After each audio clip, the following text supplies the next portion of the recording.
আল্লাহ আওয়াজ দিবে, দুনিয়ার বাদশারা যারা কই, ও টাকার বাহাদুরেরা কই, ও নারী গাড়ির পাগলেরা কই,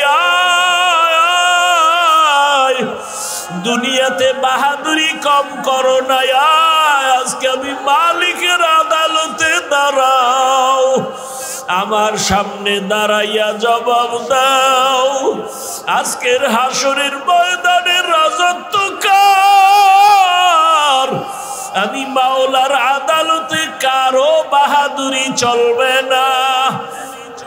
আল্লাহ পাক এমন কঠিন আওয়াজ দিবেন, হাসরের ময়দানটা থরথর করে কেঁপে উঠবে।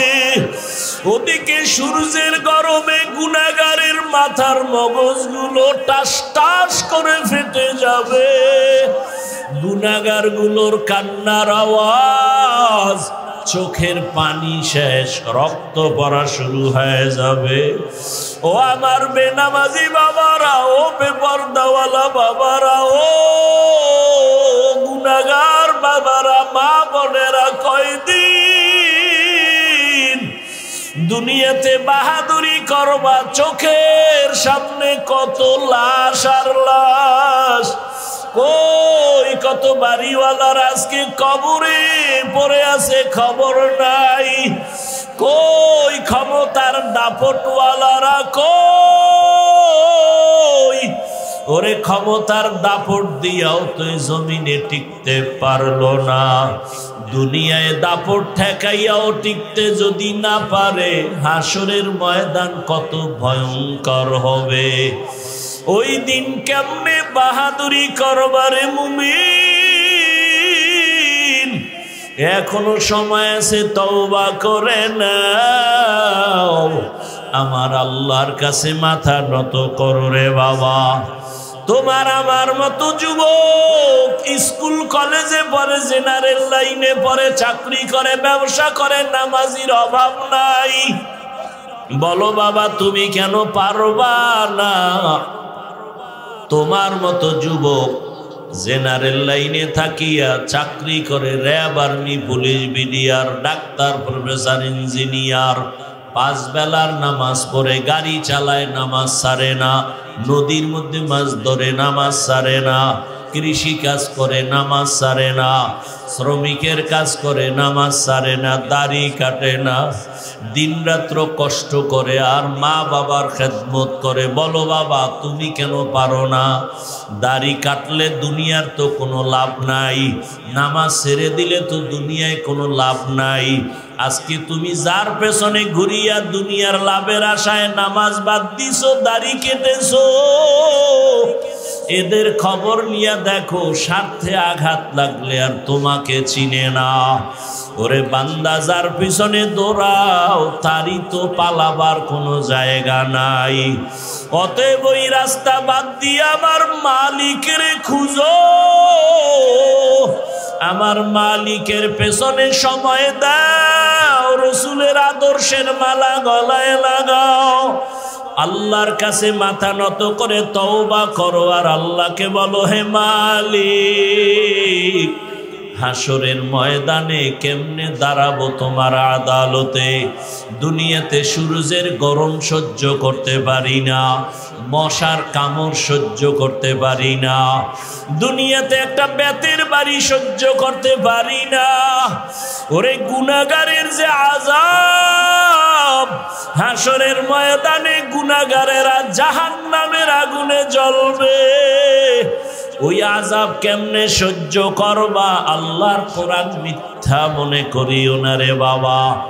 এখনো সময় আছে, চাকরি করো বাধা নাই, স্কুলে পড়ো, কলেজে পড়ো বাধা নাই, ব্যবসা করো বাধা নাই, নামাজ আদায় করো, মা বাবার দোয়া নাও, শিক্ষকের দোয়া নাও, উলামায়ে কেরামের পরামর্শ নিয়ে নবীর আদর্শ মতে চলো, নামাজ ছাড়িও না রে বাবা।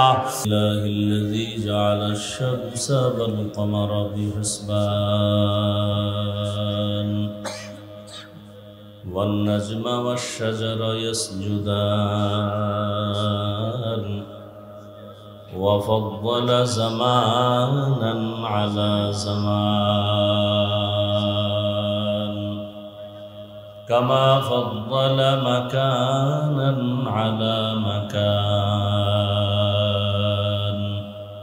وإنسانا على إنسان ونشهد أن لا إله إلا الله وحده لا شريك له ونشهد أن سيدنا ومولانا محمدا عبده ورسوله اللهم صل على محمد النبي الأمي وعلى آله وسلم تسليما وبعد فأعوذ بالله من الشيطان الرجيم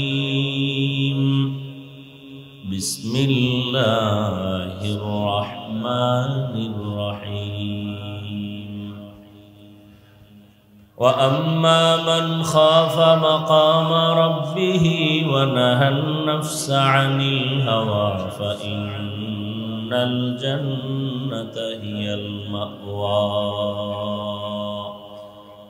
وقال رسول الله صلى الله عليه وآله وسلم اتق المحارم تكن أعبد الناس أو كما قال النبي عليه الصلاة والسلام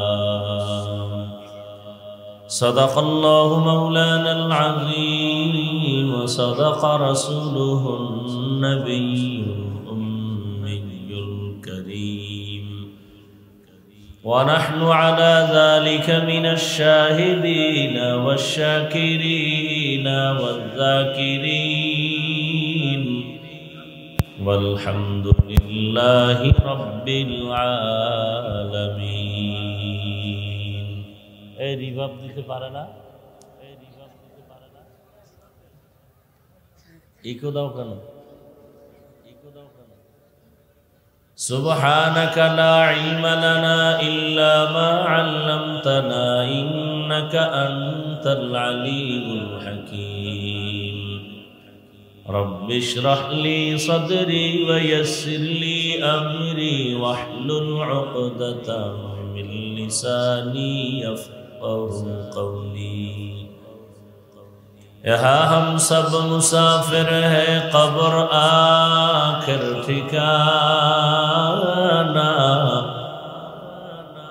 यहाँ हम सब मुसाफिर हैं कब्र आखिर ठिकाना कोई आगे रवाना है कोई पीछे रवाना कोई आगे रवाना है कोई पीछे रवाना मोहम्मद ने आकर कुफर को मिटाया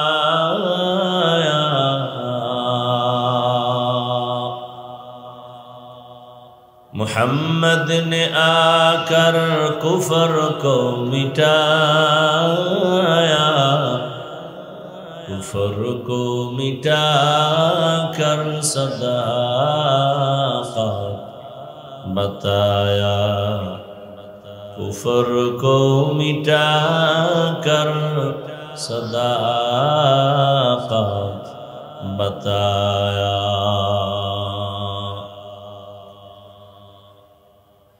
বাইতুল হাফিজ কর্তৃক আয়োজিত আজকের এই ওয়াজ মাহফিল 10 ফেব্রুয়ারি 2025 মহতি এ মাহফিলে উপস্থিত মোহতারাম সম্মানিত সভাপতি বিশিষ্ট আলেম দ্বীন হাজারো আলেম উস্তাদ উস্তাজুল উলামা ওয়াল আসাতিজা হযরত মাওলানা মুফতি মনির হোসেন কাসিমি দামাত বারাকাতুহুম মোহতামিম জামিয়া মাদানিয়া বারিধারা ঢাকা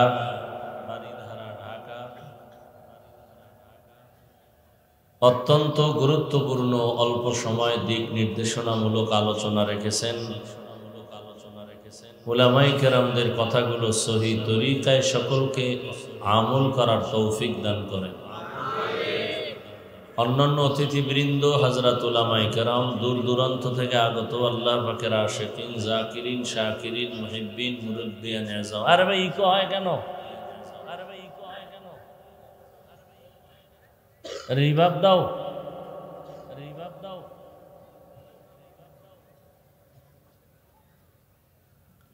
আল্লাহ পাকের দরবারে শুকর। ওরা মিক্সার মেশিন নাই হনে কি পারে না ওরা।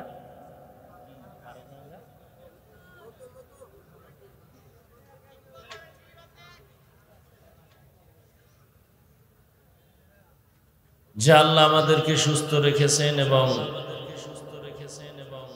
পৃথিবীর শ্রেষ্ঠ মজলিস উলামায়ে আহলে হকের মজলিস, গুনাহ মাফের মজলিস, তওবা কবুলের মজলিসে আসা বসার তৌফিক দান করেছেন। নেয়ামতের শুকর আদায়ার্থে ঈমানের আওয়াজকে উঁচু করে এক আওয়াজে উচ্চ কণ্ঠে সকলেই কালিমাতুশ শুকর উচ্চারণ করি আলহামদুলিল্লাহ। ইকোটা বন্ধ করতে পারো না? ওখানে লেখা আছে না ইকোটা বন্ধ করো। রিপিট হয় কেন কথাটা বারবার?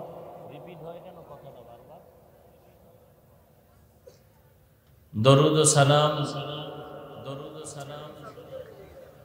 সৈয়দুল মুরসালিন, রাহমাতুল লিল আলামিন, শফিউল মুজনিবিন, খাতামুন নবিয়্যিন, সৈয়দুস সাকালাইন, ইমামুল মুরসালিন, শফিয়ে আযম, রাসূল আকরাম, রহমতে আলম, নবিয়ুল আরব আল আজম, হাবিবে কিবরিয়া, আশরাফুল আম্বিয়া, সৈয়দুল আম্বিয়া, হযরত মুহাম্মদুর রাসূলুল্লাহ সাল্লাল্লাহু আলাইহি ওয়া আলিহি ওয়াসাল্লামের উপর। ভলিউম বাড়াও, আর কিছু দরকার নাই, সব আউলা ভাষা শেষ।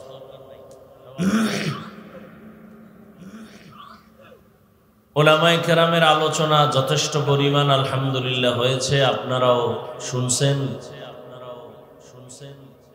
আমি আপনাদের দোয়া নিতে আসছি এবং সংক্ষেপ দু চারটি কথা বলার জন্য কোরআনে হাকিমের এক আয়াতে কারিমা, রাসূলের হাদিস থেকে একটি হাদিস পড়েছি। ইখলাস ও রুহানিয়াতের সমন্বয়ে সহি নিয়তে, সহি তরিকায়, সহি কিছু কথা আমাকে বলার মতো, আপনাদেরকে শুনবার মতো দয়াময় আল্লাহ তৌফিক দান করেন। ওয়া আম্মা মান খাফা মাকামা রাব্বিহি ওয়া নাহান নাফসা আনিল হাওয়া ফাইন্নাল জান্নাতা হিয়াল মাওয়া। আল্লাহ বলেন, আমার আদালতে দাঁড়াইয়া হিসাব দেওয়ার ভয়ে দুনিয়াতে যারা গুনাহ থেকে নিজেকে বাঁচায় রাখবে, আল্লাহ তাদেরকে বিনা হিসাবে জান্নাত দিয়ে দিবে। নবীজি বলেন, ইত্তাকিল মাহারিম তাকুন আবাদান নাস। হে দুনিয়ার উম্মত, তোমরা আল্লাহর নিষিদ্ধ জিনিস থেকে নিজেকে পরহেজ করো, বাঁচায় রাখো, তো আল্লাহ তোমার মর্যাদা মানুষের মাঝে বাড়ায় দেবে। মর্যাদা কে বাড়াবেন? আল্লাহ। মানুষ দুনিয়াতে আসার আগেই কিন্তু আল্লাহ মর্যাদাবান করে মানুষকে বানাইছেন। মানুষ বানাইয়া মর্যাদা দেন নাই, বরং মর্যাদা দিয়া মানুষ সৃষ্টি করেছেন। এখানে কারো কোনো হাত নাই, কারো কোনো পরামর্শ নাই। স্থায়ীভাবে আল্লাহ মানুষকে সৃষ্টির শ্রেষ্ঠ মর্যাদা দিছেন, এরপরে মানুষ সৃষ্টি করেছেন। সিদ্ধান্ত আল্লাহ আগে নিছেন। নূরের সৃষ্টি ফেরেশতারা শ্রেষ্ঠ হবে না, আগুনের সৃষ্টি জিন শ্রেষ্ঠ হবে না, মাটির সৃষ্টি মানুষ যে আমি বানাবো তারা হবে সৃষ্টির শ্রেষ্ঠ। ঘোষণা কার? এই সিদ্ধান্ত কি স্থায়ী না অস্থায়ী? জানা থাকলে বলেন, আল্লাহর এই স্থায়ী সিদ্ধান্ত মানে নাই কে? কে মানে নাই? ইবলিস মানে নাই। কেন মানে নাই? গায়ের জোরে না, যুক্তির ব্যানার। কিসের ব্যানারে? আল্লাহ বলছিলেন, উসজুদু লি আদম, আদম রে সিজদা করো। ফাসাজাদু ইল্লা ইবলিস, সবাই সিজদা করলো, কে করে নাই? ইবলিস। এই ইবলিস সিজদা করলা না কেন? ইবলিস বলে, আমার যুক্তিতে মেলে না। কি যুক্তি তোমার? বলে, খালাকতানি মিন নারিন ওয়া খালাকতুহু মিন তিন। আমাকে আপনি সৃষ্টি করেছেন আগুনের দ্বারা, আদমকে বানাইছেন মাটির দ্বারা। মাটির গতি নিচে, উপরে যতই বারে নিচে আসবে, আর আগুনের গতি যতই দাবায় রাখবে উপরের দিকে যাবে। তাহলে আমার গতি উপরে, আমি নিচু হব কেন? আদম উল্টা আমার সেজদা করবে, আপনি উল্টা হুকুম দিলেন আমি ওরে সেজদা করব। এটা যুক্তি হলো? যুক্তিটা সুন্দরভাবে মিলাই দিছে, কিন্তু এখানে কারবার চলে মালিক আর গোলাম। মালিকের হুকুমের সামনে গোলামের কোনো প্রশ্ন চলে না। প্রশ্ন করাটা বেয়াদবি। প্রশ্ন করা কি কোনো যুক্তি চলবে?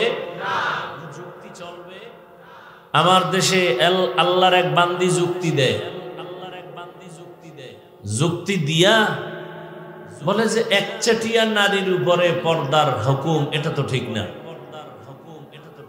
আবার ইদানিং কালে শুনতেছি কিছু কিছু দেশের দামি দামি নারীরা তারা একমত হয়ে ময়দানে নামবেন।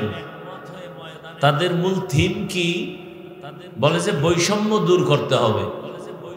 সুন্দর কথা, কালেমাতু হাক্কিন উরিদা বিহাল বাতিল, কথা ভালো মতলব খারাপ। বৈষম্য দূর করার জন্যই তো আন্দোলন। তারাও বলে বৈষম্য দূর করতে হবে। কিভাবে? বাবার সম্পদ ছেলে যা পাবে মেয়ে কম পেতে পারবে না, সমান সমান দিতে হবে। মোটামুটি আল্লাহর কোরআনটারে বাদ দাও এ কথা বলতে পারে না। ইশারা ইঙ্গিতে সবকিছু আল্লাহর বিরুদ্ধে যুদ্ধ ঘোষণা। কার বিরুদ্ধে যুদ্ধ ঘোষণা? আল্লাহর বিরুদ্ধে। ওদের ওই মেধা নাই যে আল্লাহ বাবার সম্পদ নারীদেরকে বাহ্যিক দৃষ্টিতে কম দিলেও, ছেলের অংশ বেশি দিলেও মূলত ঘুরে ফিরে মেয়েরাই বেশি পায়। এটা বুঝার মতো মেমোরির জিবি নাই। মেমোরির কি নাই? জিবি নাই। মেমোরি জিবি 1, জিবি 2, 4, 8 ডিজাইন কিন্তু সব কি এক, ভেতরের জিবি আলাদা। তাহলে আমরা মানুষের এই যে মেমোরি মাথা, এটা সব এক, ডিজাইনও এক, ভেতরের জিবি কি না এক না। কারো জিবি 1, কারো 2, কারো 4, কারো 8। তবে যত বেশি জিবি হোক না কেন মখলুকের মধ্যে সীমাবদ্ধ। এই পরিমাণ জিবি নাই যে খালেকের উপরে আঙ্গুল তুলবে। যদি কেউ মখলুকের জিবির ভিতর দিয়া কেউ খালেকের উপরে আঙ্গুল তুলতে চায়, ওর জিবি হ্যাং হয়ে যাবে। এই যারা বেশি বুঝতে চাইছে এরা পাগল হয়ে গেছে। পাগল হইতে তো আর বেশি তার ছেঁড়া লাগে না, একটা তার ছিঁড়ে গেলেই পাগল। ওরে তারও ছেড়ে না, শুধু একটু মদ পান কইরা বউরে মা কয়। এর মধ্যে দেখেন যে কি হালাত, শুধু একটু মদ পান করছে, এবার চেনে না কে মেয়ে কে বউ, কে মা কে স্ত্রী।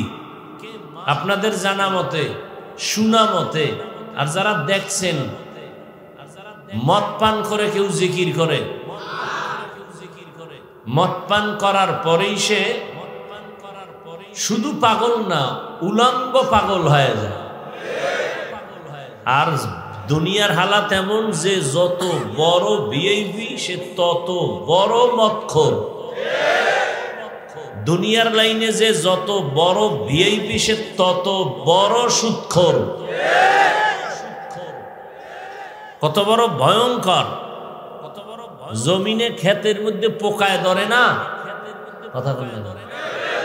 এই কয়েকটা সুদখোরের নাম লিখে ওখানে ছাইরে দিলে আর পোকায় তো নয় ভয়ে। কোনো ধান খেতে পোকা আসবে না সুদখোরের নাম নিয়ে যদি ওখানে টানায় দেয়। বড় বড় সুদখোরের নাম দেখলে ওরা আসবে না। এরা এতটা ভয়ঙ্কর। তাহলে আল্লাহ রাব্বুল আলামিন মানুষকে সর্বোৎকৃষ্ট সম্মান দিছেন। ইবলিস বলে আমার যুক্তিতে ধরে না, আল্লাহ বলেন আমার আদালতে গোলাম হিসেবে কারো যুক্তি চলে না। ফাখরুজ, বের হয়ে যায় এখান থেকে। শুধু জাহান্নামী না, তুই চির জাহান্নামী। ইবলিস কয় জাহান্নামী যেহেতু হইলাম, অথচ তোমার কত আপন ছিলাম আমি। জমিনের একটা জায়গা বাদ ছিল না ইঞ্চি, যেখানে আমি সেজদা দিই নাই তোমারে। আসমানে ইবাদত করেছি, আর তুমি আমারে জাহান্নামী বানায় দিলা, তাও চিরস্থায়ী। তাহলে আমিও আদা করে গেলাম, আমি একা যাব না। যেই আদমের কারণে আজ আমার এই পরিণাম, ওই আদম নিয়া জাহান্নামে যাবে। আল্লাহ বলে দিলেন শুনে রাখ দুই কথা। এক কথা, তুই বুঝাইয়া বুঝাইয়া ছলে বলে কলে কৌশলে আমার আদমের সন্তানরে ধোঁকা দিবি, আর আমার আদম সন্তান যখন আল্লাহর কাছে তওবা করে বলবে ভুল করেছি মাফ করে দাও, তোর ৮০ বছরের মেহনত আমি ১ সেকেন্ডে ওই বান্দাকে মাফ করে দিব। আর এক কথা শুনে যা, আমার কিছু বনি আদম এমন থাকবে যে তাদেরকে তুই জাহান্নামে নিবি দূরের কথা, তাদেরকে ধোঁকা দেওয়ার জন্য তুই কাছেও যেতে পারবি না। এরকম মানুষ দুনিয়াতে থাকবে। তারা কারা? যাদের অন্তরে আল্লাহর ভয় থাকবে। এখন আমি যদি আপনাদের জিজ্ঞাসা করি, এই প্যান্ডেলে আপনারা কারা কারা আল্লাহকে ভয় করেন, যদি জিগাই, একজনও কি হাত উঠানো বাদ থাকবে? বরং কিছু চালাক পারলে পাও আলগি দিয়ে দিবে যে আমরা হাত পাও মিলেই খোদারে ভয় করি। অথচ এখানে অনেক আল্লাহর গোলাম বসে আছে, আজকে ফজর পড়ে নাই, জোহর পড়ে নাই, আসর পড়ে নাই, মাগরিব পড়ে নাই, এশাও মোনাজাতের পরে সোনাবন্দের গান গাইতে গাইতে বাড়ি যাইয়া সারা রাত মোবাইলে জেনা করবে, ফজর পড়বে না। এও কয় আমি আল্লাহরে ভয় করি। আর আমি 5 বেলার নামাজ ঠিক মতো আদায় করে বলি আমিও আল্লাহকে ভয় করি।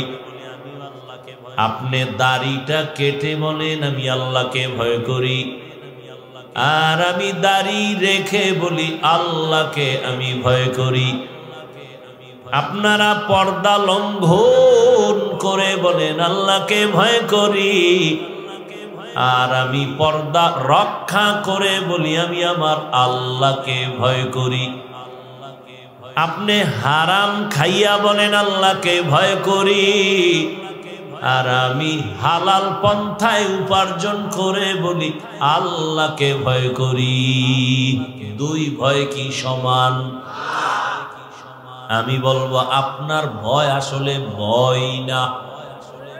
একজনের সাপ দেখলে বড় ভয় পায়, সাপ ভয় পায়, তার মানে কি সাপ ধরবে? কথা বলেন না কেন? সাপ ধরবে? সাপ ধরবে তো দূরের কথা, আসলেই যদি কেউ সাপরে ভয় পায়, ওই বান্দা সাপ ধরবে দূরের কথা, সাপ যেখানে থাকবে সেখানেও যাবে না। কেন? সাপেরে কি ভয় পায়? জমিনের মধ্যে সন্তান মা বাবাকে ভয় পায়, প্রমাণ বলে সন্তান মা বাবার সামনে কখনো অন্যায় করে না, শাস্তির ভয়ে, পিটার ভয়ে, বেতের বাড়ির ভয়ে। একটা ছাত্র শিক্ষকের ভয় করে, প্রমাণ বলে শিক্ষকের সামনে ছাত্র অন্যায় করে না, কেন? বেতের বাড়ির ভয়। ঠিক আমার আল্লাহর জাতের কসম, এই জমিনে যেই মানুষ আমার আল্লাহকে ভয় করবে,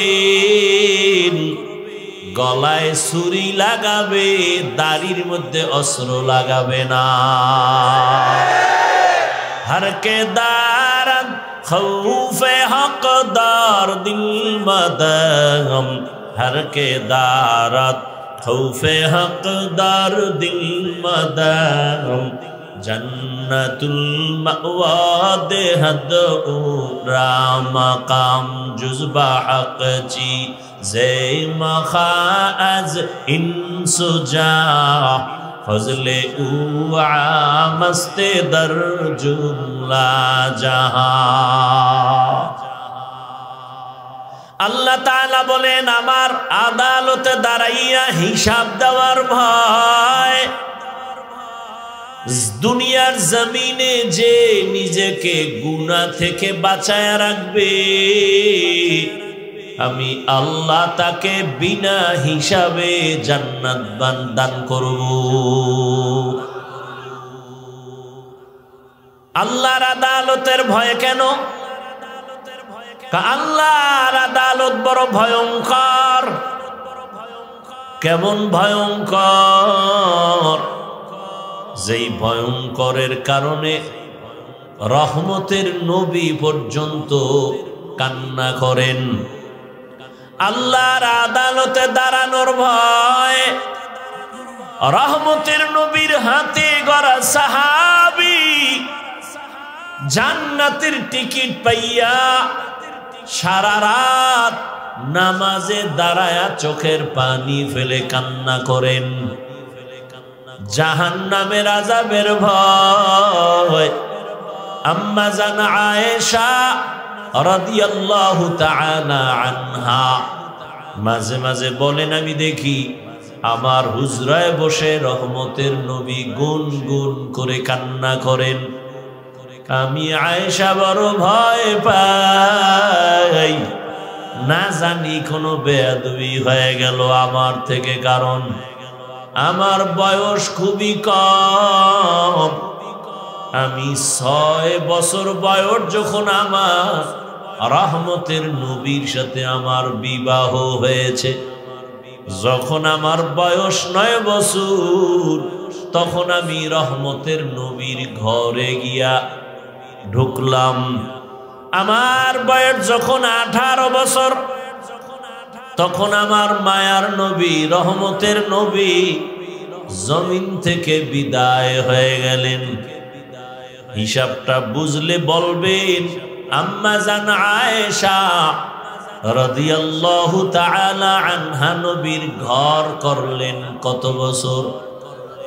জোরে বলেন।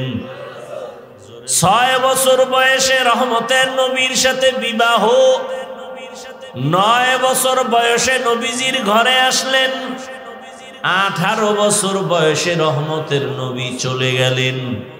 মাত্র 9 বছর নবীর ঘর করলেন। 18 বছরের বয়সের বোন, আমাদের দেশে তো অনেক 18 বছরের মেয়েদের বিয়েই হয় না। এর মধ্যে আবার একদল আগুন লাগায় কয় বাল্য বিবাহ বন্ধ করে দাও, তার মানে আকাম চালাও, লাইসেন্স লাগবে না, আকাম চালাইতে থাকো, তবে বিবাহ চলবে না, আকাম চলবে। আম্মা জান আয়েশা রাদিয়াল্লাহু আনহা বলেন মাত্র আমি 18 বছরের নারী, 9 বছর রহমতের নবীর ঘর করে রহমতের নবীর দোয়া পাইয়া কি হয়েছি। আম্মা জান আয়েশা বলেন আমি 2000-এর উপরে হাদিসের হাফেজা হয়ে গেছি। কয় হাজার? আপনারা পারেন কয়শো? কথা কন না কেন? আপনাদের ঘরের মহিলারা একটাও না, একটা হাদিস না পাইরা আপনি আহলে হাদিস হন কেমনে? জিন্দেগি মে বন্দেগি তু করনা হে, जिंदगी में बंदगी तू करना है, जिंदगी बे बंदगी शर्मिंदा है, जिंदगी बे बंदगी शर्मिंदा है। दुनिया में हो दुनिया का तलबगार ना हो, बाजार से गुजर हो खरीदार ना हो। ये दुनिया एक मिसल कागज फूल है, ये दुनिया एक मिसल कागज फूल है। जिंदगी में बंदगी तू करना है, जिंदगी में बंदगी तू करना है। जिंदगी बे बंदगी शर्मिंदा है, जिंदगी बे बंदगी शर्मिंदा है। जिंदगी में बंदगी कुन बंदगी, बंदगी बे जिंदगी शर्मिंदगी। अम्मा जान आयशा रादियाल्लाहु ताआला अन्हा रहमतेर नबी कान्ना करे। আম্মা জান জিজ্ঞাসা করেন, ইয়া রাসূলুল্লাহ, মাঝে মাঝে আমি তাকায় দেখি আপনি গুনগুন করে আমার হুজরায় বসে কান্না করেন কেন? রহমতের নবী বলেন, হে আয়েশা, তিনটা কঠিন কষ্টের কথা যখন আমার মনে হয় আমি চোখের পানি ধরে রাখতে পারি না। এক, আমার অন্তরে যখন খাদিজার কথা মনে পড়ে যায় আমি চোখের পানি ধরে রাখতে পারি না, কারণ ও আয়েশা, তুমি আমার সুখের দিনের বিবি, খাদিজা আমার দুঃখের সময়ের বিবি। এমন এক সময় আমি জমিনে আসছি, আমি আয়েশা কোনোদিন আমার আব্বার চেহারা দেখি নাই, একবারও আমি আমার আব্বাকে ডাক দিতে পারি নাই। 6 বছরে মা হারায় ফেললাম, 8 বছর আমার দাদা এত আদর করতেন, আমার 8 বছরে আমার দাদাও চলে গেল। আমি বড় অসহায়, মাও পেলাম না, বাবাও পেলাম না। মা বাবার স্থানে বড় দাদা বড় আদর করে, দাদারেও হারাইলাম। ওই সময় দুনিয়া দারুল আসবাব হিসাবে আমার জন্য দুটো ছায়া, এক ছায়া হলো আমার চাচা আবু তালিব, আর এক ছায়া আমার খাদিজা। আরবের গুণী বিশ্ব সুন্দরী, সর্বগুণে গুণান্বিত খাদিজা, সম্পদের অভাব নাই, গুণের কোনো অভাব নাই। ওই খাদিজা আমার দুঃখের সময় আমার হাতে ঈমানের দাওয়াত নিয়া তার জীবনের অর্জন করার সম্পদ আমাকে দান করেছে, আর আমি দিনের দাওয়াত দিতাম। খাদিজা আমার জন্য যত কষ্ট করেছে, আমি হেরা পাহাড়ের গুহায় গিয়া আল্লাহর ধ্যানে সময় কাটাইতাম। একদিন দুদিন না, সপ্তাহে সপ্তাহ। অনেক উঁচু পাহাড়, যেখানে কোনো সিঁড়ি নাই, দোকান নাই। এখন তো সিঁড়ি দোকানের অভাব নাই, আবার সরকার রাস্তা বানাইতেছে গাড়ি নিয়ে উঠার জন্য, আবার কেবল সিস্টেমে উঠার সিস্টেম করতেছে। ওই সময় তো পাথরওয়ালা জমিন, চতুর্দিকে দুশ্মন। খাদিজা মহিলা হইয়া নাস্তা নিয়া ওই পাথরওয়ালা জমিন পাড়ায়া ওই পাহাড়ে উঠিয়া আমার হেরা পাহাড়ের গুহায় গিয়া আমার জন্য নাস্তা নিয়া হাজির হয়ে যাইত। আমি কালেমার দাওয়াত দিয়া যত গভীর রাতে আসতাম, ঘরের দরজায় সালাম দেওয়া মাত্র দরজা খুলে ফেলতো। খাদিজাকে একদিন জিজ্ঞাসা করা হলো, খাদিজা বলে আমি 1 সেকেন্ডের জন্য ঘুমাই না, রহমতের নবী রাস্তায় আছে। ও আয়েশা, ওই খাদিজার কথা যখন আমার মনে পড়ে আমি চোখের পানি ধরে রাখতে পারি না।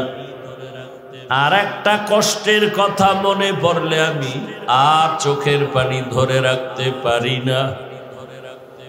আমি মক্কা থেকে পায়ে হেঁটে কষ্ট করে করে তায়েফের ময়দানে গেছি কালেমার দাওয়াতের জন্য। ওখানে যাওয়ার পরে ওই কাফেরেরা বাচ্চাদেরকে লেলিয়ে দিছে আমার পেছনে মারার জন্য। তায়েফের ময়দানের কাফেরদের বাচ্চাগুলো পাথর হাতে নিয়ে মারা শুরু করলো। বৃষ্টি যেমন পড়ে ওই পাথরগুলো আমার শরীরের মধ্যে বৃষ্টির মতো পড়তেছে। পাথর পড়িয়ে আমার শরীর থেকে রক্ত, এত পরিমাণ রক্ত পড়ে আমার পায়ের জুতা পর্যন্ত আটকাইয়া গেল।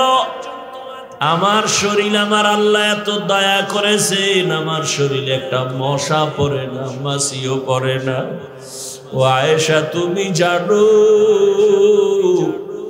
আমার ঘাম থেকে আমার আল্লাহ মেশকের ঘেরান দিয়েছেন। ওই বেঈমানগুলো বাচ্চাদের দিয়া পাথর মারা যখন শুরু করলো, আমি মক্কার দিকে কদম বাড়াইয়ার কাঁদতেছি। রক্তে লাল হয়ে গেছে আমার জামা কাপড়, আমার শরীর। আল্লাহ আমার কান্না বরদাস্ত করতে পারেন নাই। দেখলাম হঠাৎ করে জিবরাইল আমিন হাজির। জিবরাইল এসে বলেন, পয়গম্বর, আমার আল্লাহ আপনার চোখের পানি বরদাস্ত করতে পারেন না। আপনার উপরে যেই বেঈমানের আঘাত, আল্লাহ এখন বলেছেন আপনি যদি অর্ডার দেন তায়েফের জমিনের সব মানুষগুলো মেরে ফেলব। রহমতের নবীর শরীরে আঘাত বরদাস্ত করা যায় না। কেমন মায়ার নবী, নবী চোখের পানি ছেড়ে বলে, জিবরাইল, এই তায়েফের মানুষকে মারিও না, এরা আমাকে চিনে না,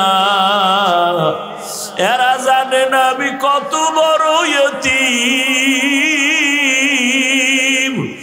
এই তায়েফের মানুষ জানে না আমি কত বড় মাহারা অসহায়। ওরা জানে না আমি কেমন। যদি জানতো আমার শরীরে ওরা আঘাত করতে পারত না। ওদের মারবা না, আল্লাহ হেদায়াত দান করে। ও আয়েশা, তায়েফের কষ্টের কথা যখন আমার মনে পড়ে, আমার শরীর থেকে কত রক্তের ফোঁটা যে ঝরলো, আমার ওই রক্তের কথা খেয়াল পড়লেই চোখের পানি ধরে রাখতে পারি না। ও আয়েশা, আমি চোখের পানি ফেলে তখন একা একা কান্না করি। আর একটা কষ্ট যখন মনে পড়ে চোখের পানি ধরে রাখতে পারি না। কিয়ামতের ময়দানের কঠিন হালাত, যেই দিন মানুষগুলো উলঙ্গ দাঁড়াবে, নারীরা উলঙ্গ, পুরুষেরাও উলঙ্গ দাঁড়াবে। হাসরের ময়দানে সূর্যের গরম, অন্যদিকে জাহান্নামের কঠিন আওয়াজ। জাহান্নাম চিল্লায় বলবে, ও আল্লাহ, বেনামাজি গুলো কই, বেপরদাওয়ালারা কোথায়, গুনাহগারেরা কোথায়, আমার পেটে দাও, আমি জাহান্নাম আগুন দিয়া ওদের খেয়ে ফেলতে চাই। ও আয়েশা, ওই হাসরের ময়দানে আমার আল্লাহ রাগান্বিত হয়ে যাবেন। দুনিয়াদার গুনাহগার বাহাদুরদের দিয়ে তাকাইয়া আল্লাহ রাগান্বিত কুদরতি আওয়াজ দিবেন, আল্লাহর কাছে তওবা করো, 2 ফোঁটা চোখের পানি ছেড়ে আমার মালিকের ডাক দাও। অন্তর দিয়া ডাকো আর বলো, হে মালিক, দুনিয়াতে তো কম রং তামাশা করলাম না, দুনিয়ার পেছনে ঘুরিয়া দাড়ি তো কম কাটলাম না, বেপরদায় কম চললাম না, জীবনে বহু নামাজ ছাড়লাম রে আল্লাহ, আজকে থেকে আর নামাজ ছাড়বো না, বেপরদায় চলবো না, মা বাবাকে কষ্ট দিব না, শিক্ষকের দোয়া নিয়া, উলামায়ে কেরামের পরামর্শ নিয়া নবীর তরিকা মেনে চলবো, আর নামাজ ছাড়বো না, বেপরদায় চলবো না, দাড়ি কাটবো না। তওবা করার মতো যদি নিয়ত হয়, খাঁটি হাত, খাঁটি তওবার নিয়তে 2টো হাত আল্লাহকে দেখায়া দাও। আয় আল্লাহ, আমাদের তওবা কবুল করে নেন। আয় আল্লাহ, গুনাহ মুক্ত জীবন দান করেন। তওবার উপরে মজবুত হইয়া চলার তৌফিক দান করেন, আমিন। আলহামদুলিল্লাহি রাব্বিল আলামিন, والصلاة والسلام على سيد الأنبياء والمرسلين وعلى آله وأصحابه أجمعين يا أرحم الراحمين يا أرحم الراحمين يا أرحم الراحمين رب ارحمهما كما ربياني صغيرا اللهم إنك عفو كريم تحب العفو فاعف عنا اللهم إنا نسألك رضاك والجنة ونعوذ بك من سخطك والنار উদয়ার মালিক গভীর রাতে তাকায়া দেখেন আমরা গুনার বোঝা নিয়া হাজির গুনার কারণে আমার হাত না পাক আমার চোখ না পাক আমার জিহ্বা না পাক আমার অন্তর না পাক আয় আল্লাহ তওবার নিয়তে হাজির হয়েছি আর গুনাহ করব না রে আল্লাহ আর নামাজ ছাড়বো না দাড়ি কাটবো না বেপরদায় চলবো না মা বাবার দোয়া নিয়া শিক্ষকের দোয়া নিয়া উলামায়ে কেরামের পরামর্শ নিয়া নবীর আদর্শ মতে চলবো আমাদের তওবা কবুল করে নেন।